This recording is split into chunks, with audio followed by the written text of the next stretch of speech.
Hello friends, welcome back to the YouTube channel dictation club.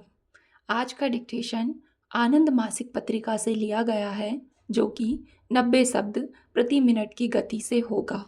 अगर आपको इसकी playlist चाहिए तो नीचे डिस्क्रिप्शन बॉक्स में मिल जाएगी, और अगर आपको इसकी पीडीएफ अलग से चाहिए तो उसकी लिंक भी आपको नीचे डिस्क्रिप्शन बॉक्स में मिल जाएगी। उससे आप टेलीग्राम ज्वाइन कर लीजिएगा और टेलीग्राम में आपको पीडीएफ मिल जाएगी। और अगर आपको डिक्टेशन पसंद आता है तो वीडियो को लाइक ज़रूर करें और चैनल को सब्सक्राइब कर लें, ताकि भविष्य में आने वाले डिक्टेशन भी आपको मिलते रहें। तो ज़्यादा समय ना लेते हुए डिक्टेशन स्टार्ट करते हैं 5 सेकंड के बाद।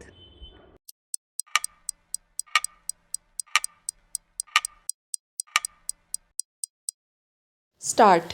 महोदय, सोवियत संघ से आए हमारे सम्मानित मेहमान 2.5 दिन से दिल्ली में हैं। इस थोड़े समय में इन्होंने उस असाधारण स्वागत को देखा है जो दिल्ली की जनता ने किया है।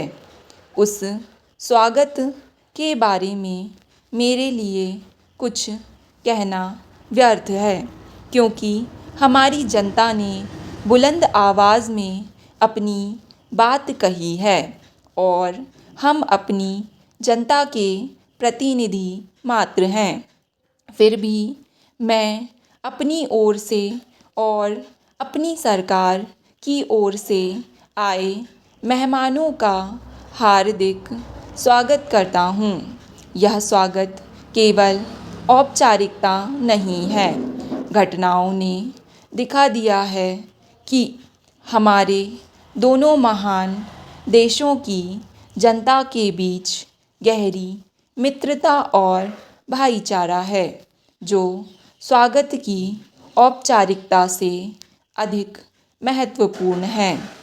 यद्यपि हमने अपने अपने देशों में जो रास्ता अपनाया है वह अलग है, फिर भी मित्रता और भाईचारे में लगातार वृद्धि हुई है। हमारे दोनों देशों और इनकी जनता की परिस्थितियों के अनुसार अपनी समस्याओं के समाधान के विभिन्न रास्तों के बावजूद हमारे बीच कोई संघर्ष नहीं है और मानवीय गतिविधियों के बहुत से महत्वपूर्ण क्षेत्रों में परस्पर सहमति है। मुझे इस बात से खुशी है और आशा है कि भविष्य में भी ऐसा ही होगा।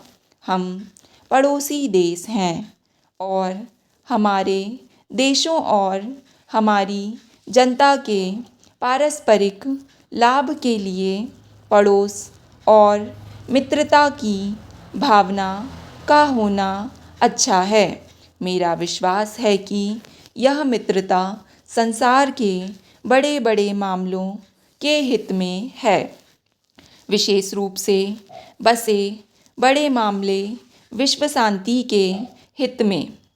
हम भारतीयों पर अपनी विरासत का, अपने महान नेताओं का और स्वाधीनता संघर्ष में हमने जो शांतिपूर्ण तरीके अपनाए थे उनका प्रभाव है।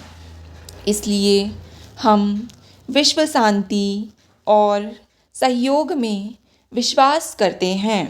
वास्तव में हमारे लिए और दूसरे बहुत से देशों के लिए यह बहुत महत्वपूर्ण मामला है, क्योंकि यदि अपनी संपूर्ण विभीषिका और भयानक विनाश के साथ संसार पर युद्ध थोपा जाता है तो हमने अपने देश का निर्माण करने के लिए जो बड़े बड़े काम शुरू किए हैं सब ठप हो जाएंगे। कुछ वर्ष पहले हमने स्वतंत्रता और प्रभुसत्ता प्राप्त की है और ये वर्ष हमने अपनी पूरी ताकत से अपने सामने आने वाली अनेक समस्याओं का सामना करने में लगाए हैं। ये गंभीर समस्याएं हैं क्योंकि इनका संबंध उन करोड़ों लोगों की भावी खुशहाली से है जिन्होंने लंबे समय तक गरीबी को भोगा है।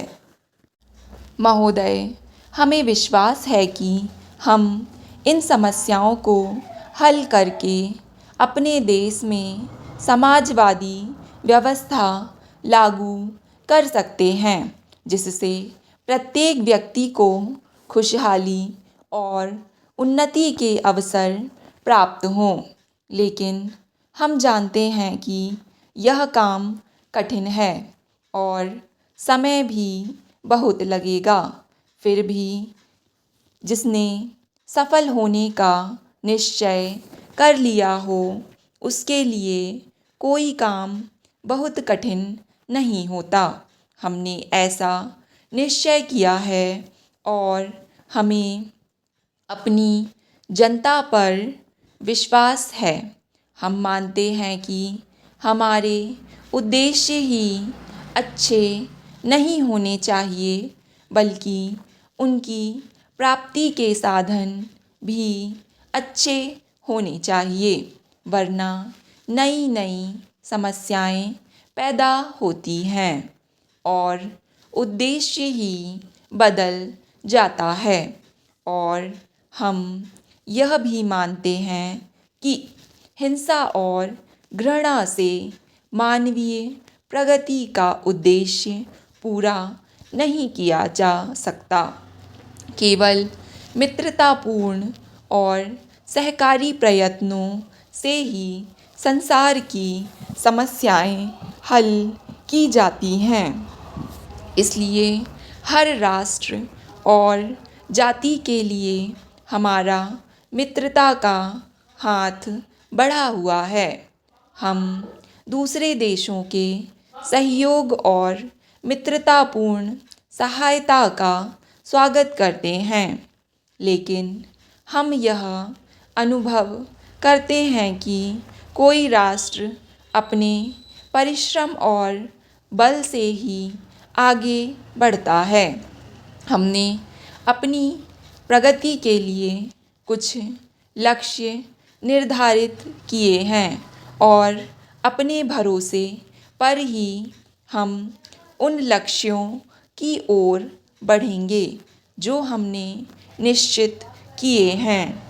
हम सैनिक दृष्टि से तथा संसार के साज सामान की दृष्टि से शक्तिशाली नहीं हैं, लेकिन अपनी जनता में हमारा पक्का विश्वास है।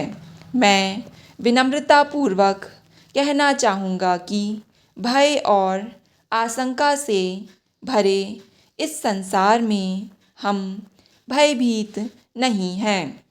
जब हमारी जनता को स्वयं पर विश्वास हो तो हम क्यों भयभीत हों।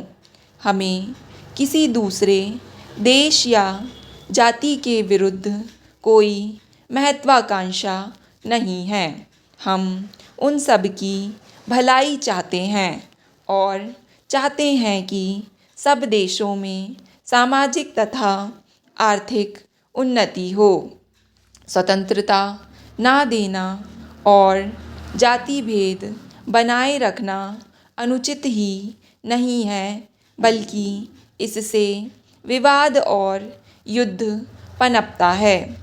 हम दूसरों को सलाह देने का दुस्साहस नहीं करते, लेकिन हमें विश्वास है कि सैनिक समझौतों और गठबंधनों तथा शस्त्रास्त्रों के जमा करने से विश्व शांति और सुरक्षा नहीं मिल सकती।